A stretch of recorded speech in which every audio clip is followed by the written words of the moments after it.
1991 Review. Severing the Mortal Dust, the grand opening of Golden Court. Welcome back, esteemed Daoist friends and fellow mortals, to 1991 Review, Ruo Shui Lake and the ominous seal of restriction.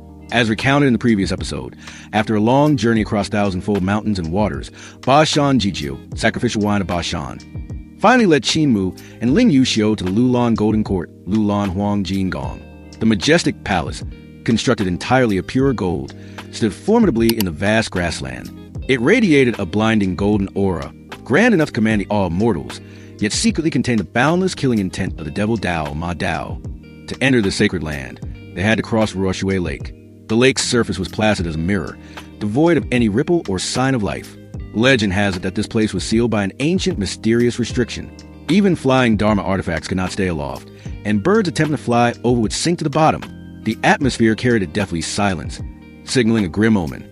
While the three were observing, a rustic spirit boat, Lin Thuyan, made of decaying wood suddenly appeared, gliding eerily on the water. The boatman was a great shaman, Dai Vu, with a strange appearance, a goat face on a human body and blood-red eyes that emitted a terrifying, fierce light. He confirmed that the lake possessed no buoyancy, and that taking the long way around would consume 2 days. As the spirit boat cut through the waves, a sudden feeling of unease welled up in Qin Mu's heart.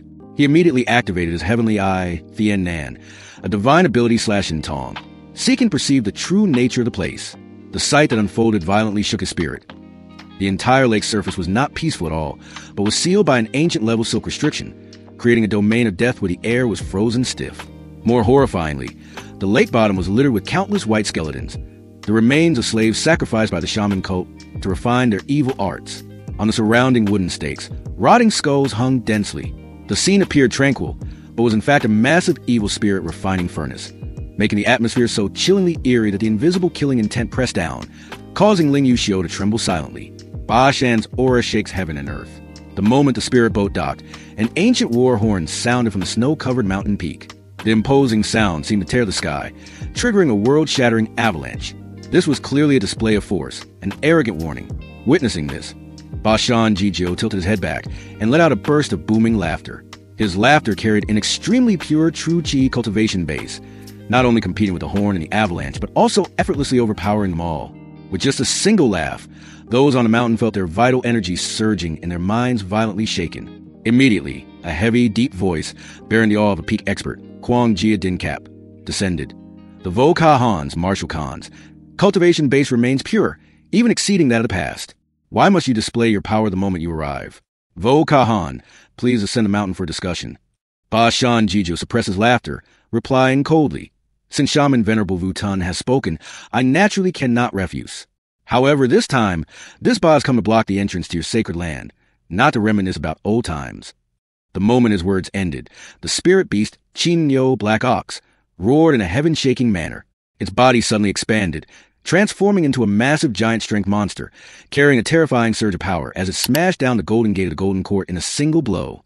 This act was not merely a threat, but an absolute declaration of war, openly challenging the entire prestige of the shaman cult's sacred land, the death pact and the aspiration of hegemon body. On the way up the mountain, Ba Shan Jijio handed Qin Mu a map of the Golden Court, drawn with mystical strokes, which contained the weak points of the sacred land spell formations.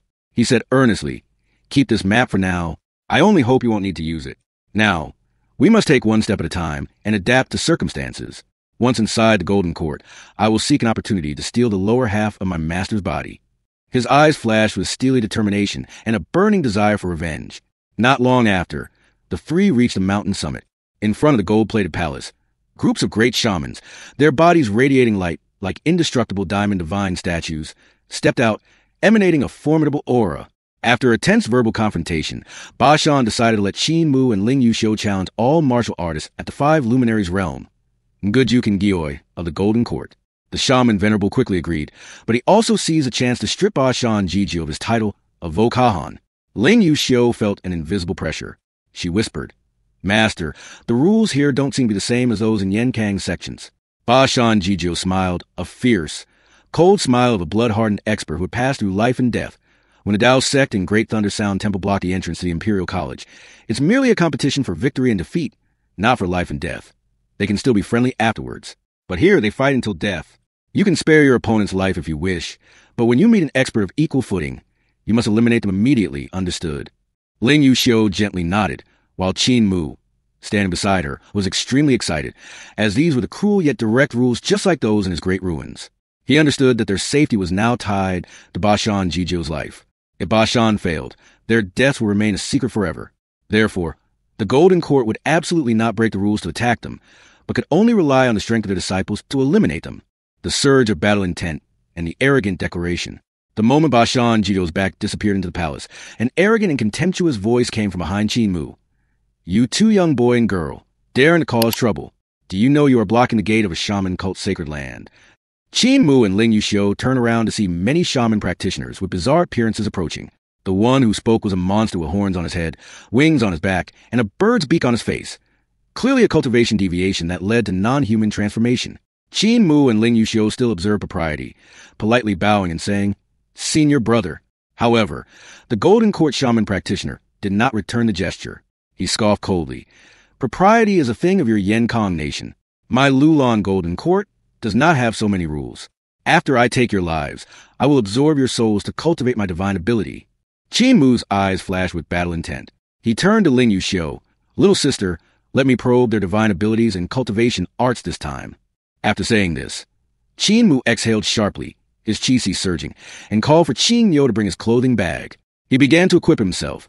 He put on the saber satchel, placed the 2 butcher knives crosswise, then carried the sword box behind the satchel, hung the large iron mace, inserted the bamboo staff, and carried a lesser protection sword at his waist. All his personal gear was mounted.